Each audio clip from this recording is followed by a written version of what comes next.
J'ai fait 25 génoises pour essayer de comprendre pourquoi certaines génoises retombent. Dans cette vidéo, je vais vous montrer le résultat de mes tests et vous saurez enfin pourquoi votre génoise s'affaisse. Bienvenue sur ma chaîne, je m'appelle Dita et aujourd'hui, contrairement à ce qu'on fait d'habitude, on va essayer de rater des génoises.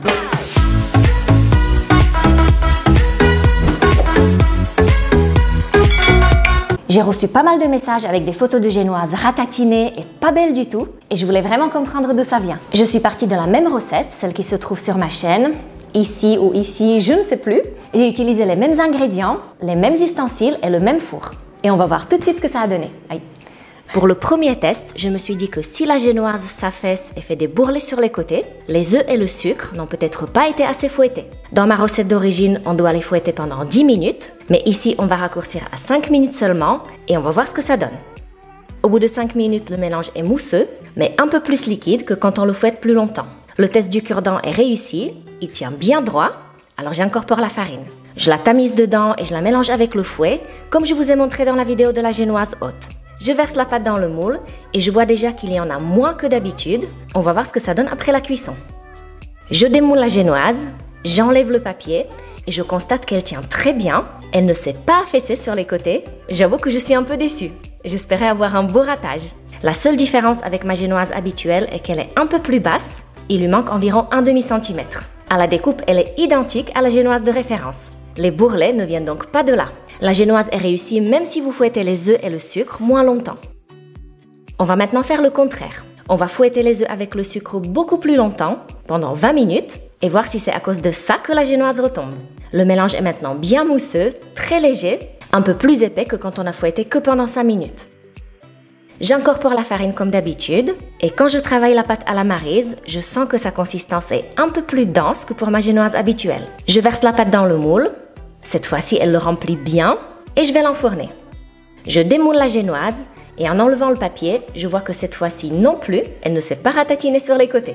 Ici, c'est ma génoise de référence et ici, c'est celle que j'ai fouettée plus longtemps. Et vous voyez qu'il n'y a absolument pas de différence et au niveau de la hauteur, elles sont identiques. Ce n'est donc pas ça non plus. Bon, je ne baisse pas les bras, j'espère la rater la prochaine fois. Je vous ai préparé aussi une petite formation gratuite, donc cliquez sur le lien dans la description, je pense que ça va vous plaire. Pour le troisième test, j'ai fouetté les œufs et le sucre normalement, mais je vais mal incorporer la farine. Je l'intègre à la maryse, très rapidement, et je ne vais même pas tamiser le reste. Je le verse dedans et je mélange juste un peu, comme ça on aura de beaux grumeaux. Vous voyez qu'il y a encore un peu de farine qui ne s'est pas incorporée, mais je vais m'arrêter là et voir ce que ça fait quand la farine est mal mélangée. Ouh là là, c'est vraiment très mal mélangé là. Et à la sortie du four, nous avons ici un très joli spécimen de génoise. C'est vraiment assez particulier. On voit que la génoise s'est creusée au centre. Il y a presque un trou. Ça ne va pas du tout. Et on va la retourner. Comment vous dire? Elle est parfaitement ratée. La génoise a une texture bizarre. Il y a des morceaux de farine dessus. Ce sont des morceaux qui n'ont pas été bien mélangés. Et si on découpe le rebord, on se retrouverait avec une génoise trop basse. Donc si votre génoise ressemble à ça, vous saurez que vous avez mal incorporé la farine. La découpe s'avère très compliquée car le biscuit est vraiment souple et je n'ai pas par où le tenir. Je sens que ça va être une catastrophe. Et en effet, il y a des amas de farine qui sont restés entiers dans la mie. Ce sont des morceaux très durs. Cette génoise sera impossible à consommer, à moins que vous la serviez à quelqu'un dont vous voulez vous débarrasser. Dans le quatrième test, je vais incorporer la farine de façon excessive. Ça veut dire que je vais mélanger la pâte plus que nécessaire. Je ne fais pas du tout attention à garder le mélange mousseux et léger. J'insiste vraiment avec la maryse, je mélange assez brutalement et la pâte va forcément retomber. Vous voyez que quand je la verse dans le moule, elle est beaucoup plus liquide et elle ne remplit pas le moule comme il faut.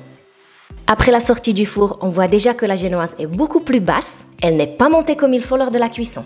Mais quand j'enlève le papier, elle reste droite et ne se ratatine pas. Mais ce qui est intéressant, est quand je l'ai retournée, je me suis aperçue que le centre n'est pas assez cuit, la pâte me reste sur les doigts, la génoise est restée crue à cet endroit. Pourtant, je l'ai cuite pendant 45 minutes, comme les génoises habituelles. Quand on compare la hauteur avec une génoise normale, on voit que la génoise trop mélangée est beaucoup plus basse, elle a 2 cm en moins. À la découpe, on voit que la mie est beaucoup plus dense, beaucoup moins aérée que la génoise de référence. Elle est beaucoup plus lourde aussi au niveau du poids, elle est moelleuse, mais un peu plus ferme. Je vous fais une petite comparaison entre 3 génoises. Ici, c'est ma génoise de référence, la génoise classique. Ici, c'est celle avec la farine mal mélangée. On l'a vu juste avant. et ici c'est celle qui a été trop mélangée. Mais bon, ce n'est toujours pas le ratage que je recherchais. Alors on continue. Pour la 5e génoise, ça sera un test au niveau de la cuisson. Je vais la cuire beaucoup moins longtemps. Je sors la génoise du four au bout de 35 minutes de cuisson. Elle n'est clairement pas assez cuite, elle est très claire et le dessus n'est pas ferme au toucher. Je la retourne sur la grille et quand j'enlève le papier, elle ne fait toujours pas de bourrelet sur les côtés. Je commence à désespérer, ça ne vient pas non plus de la cuisson. Par contre, en refroidissant, elle s'est un peu tassée d'un côté et quand je vais vouloir la retourner, elle reste collée sur la grille, ce n'est pas du tout cuit. Quand je la découpe, elle est très humide au toucher, c'est un peu bizarre comme impression, elle colle en fait. Elle n'est pas sèche comme les autres génoises. Je me rends compte en la coupant que la mie est cuite à l'intérieur, mais le dessus reste cru et ça colle au doigt. Maintenant, on va faire le contraire et cuire cette 6e génoise beaucoup plus longtemps. Je l'enfourne dans le four préchauffé à 165 degrés et je la fais cuire pendant 55 minutes, 10 minutes de plus que d'habitude. Et après le démoulage, on voit que la croûte est beaucoup plus foncée, mais elle reste droite, elle est parfaite. Il n'y a pas de bourrelet. J'en peux plus, je veux des bourrelets.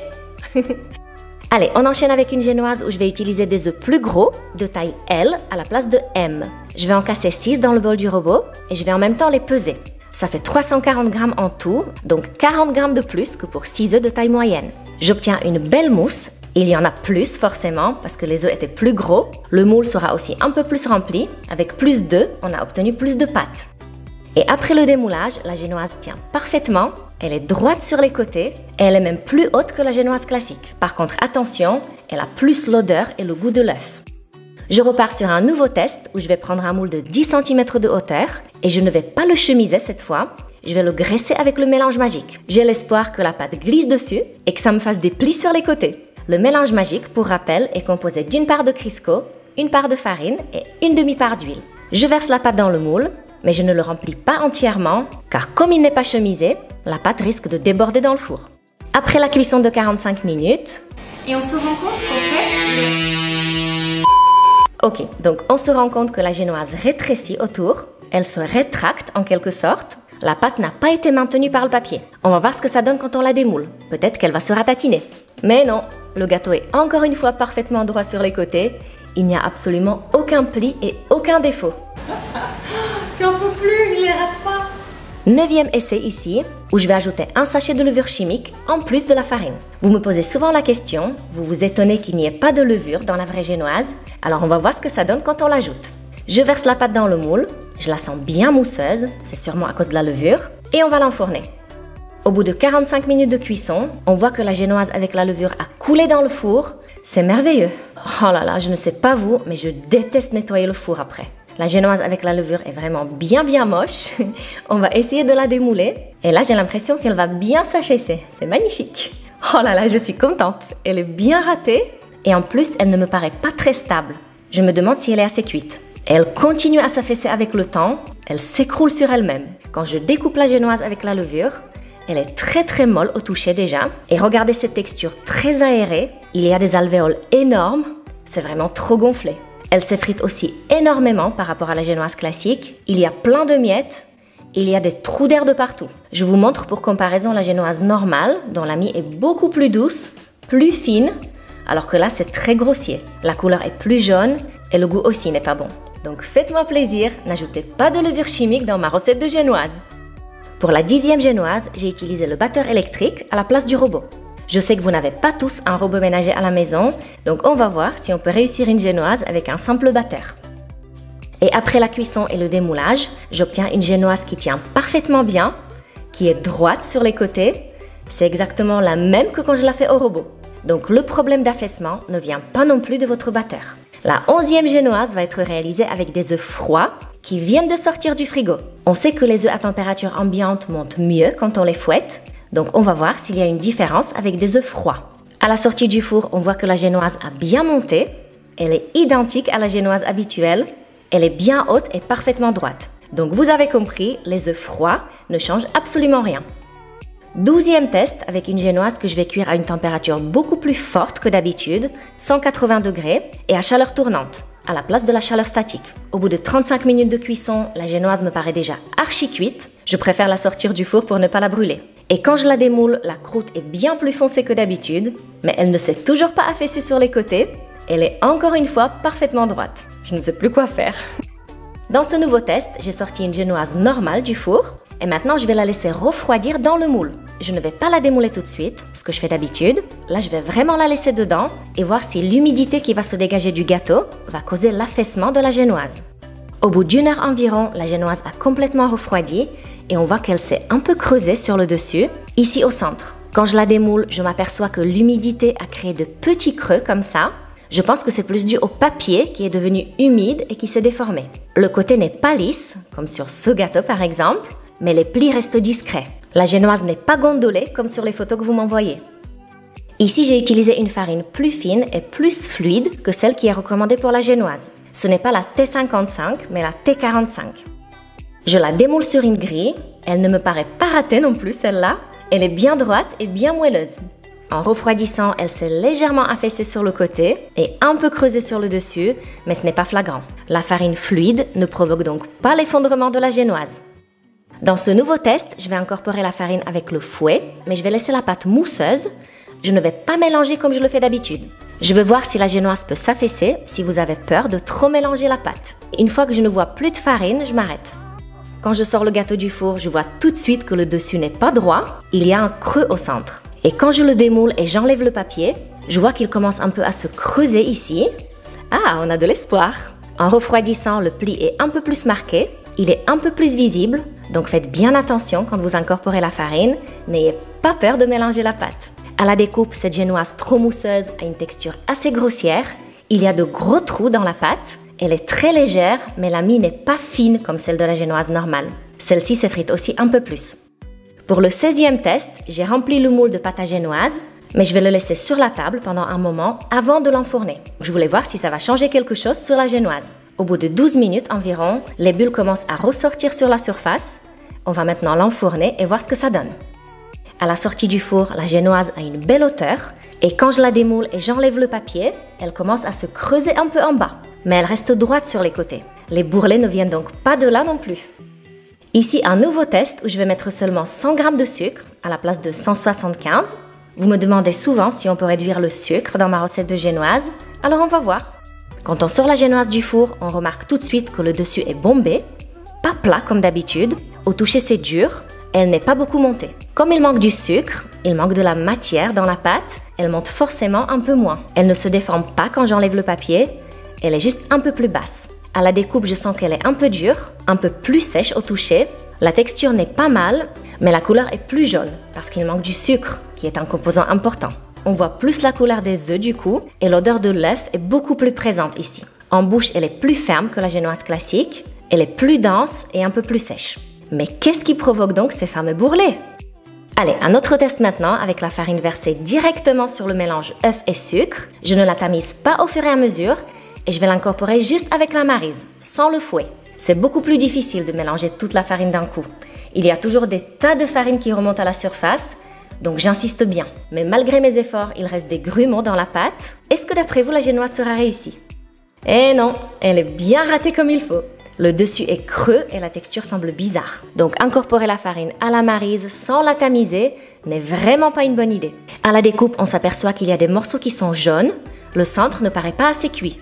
Comme la farine n'a pas été bien incorporée, ce ne sont que des œufs en fait. On a une omelette au centre du gâteau. La texture est beaucoup plus aérée et grossière que celle de la génoise normale, qui est plus fine. Et c'est reparti pour un nouveau test. Ici, je vais arrêter le robot bien avant, quand le mélange œuf et sucre est encore liquide, pas encore mousseux. Ça peut vous arriver si vous ne fouettez pas le mélange assez longtemps. La couleur est encore un peu jaune et le cure-dent penche.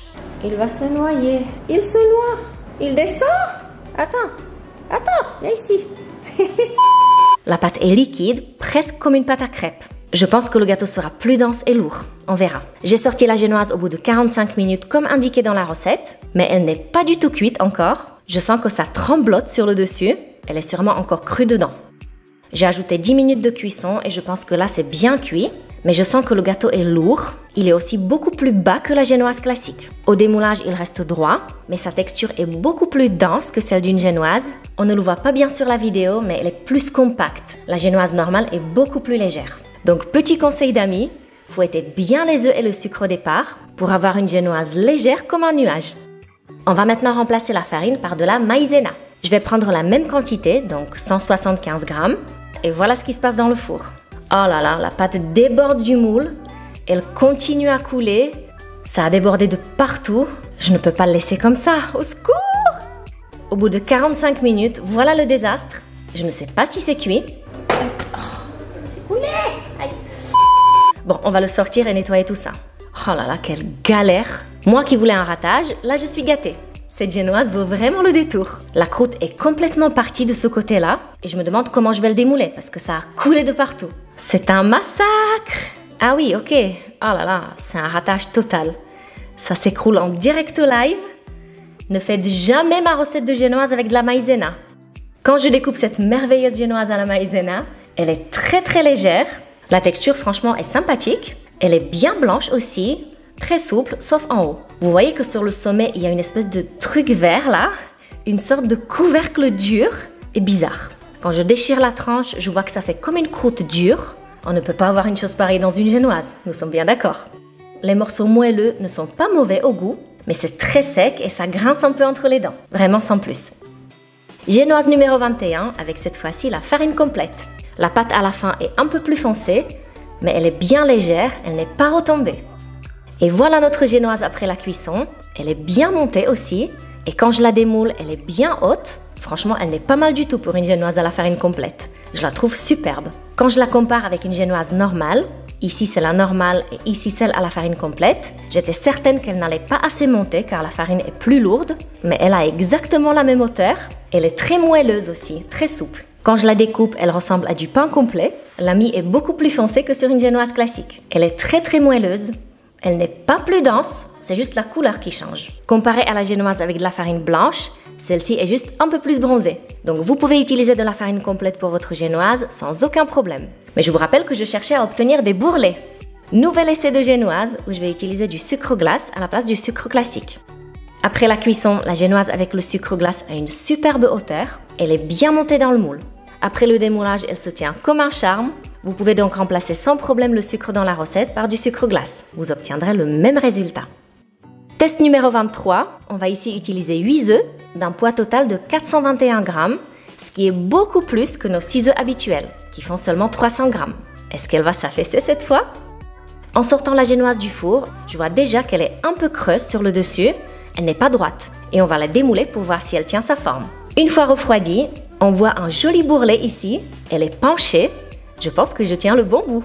Je commence à comprendre que le gâteau s'affaisse quand il y a trop de liquide, donc les œufs dans notre cas, par rapport à la matière sèche, donc sucre et farine. Pour confirmer ma théorie du bourrelet, je fais une dernière génoise en gardant 6 œufs, mais en mettant la moitié de sucre et de farine. 85 grammes de chaque à la place de 175 grammes. J'espère qu'après la cuisson, ça va bien retomber.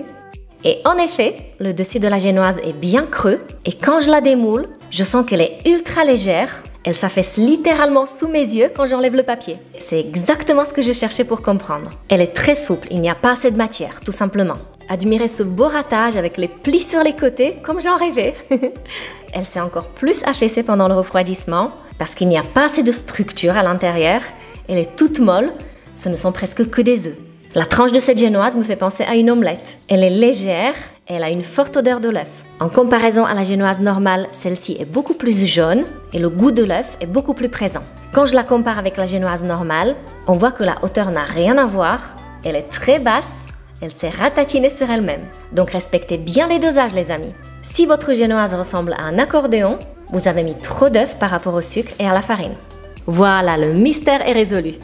Merci d'avoir été là jusqu'au bout, merci de liker, de vous abonner et je suis déjà très impatiente de vous retrouver dans une prochaine vidéo.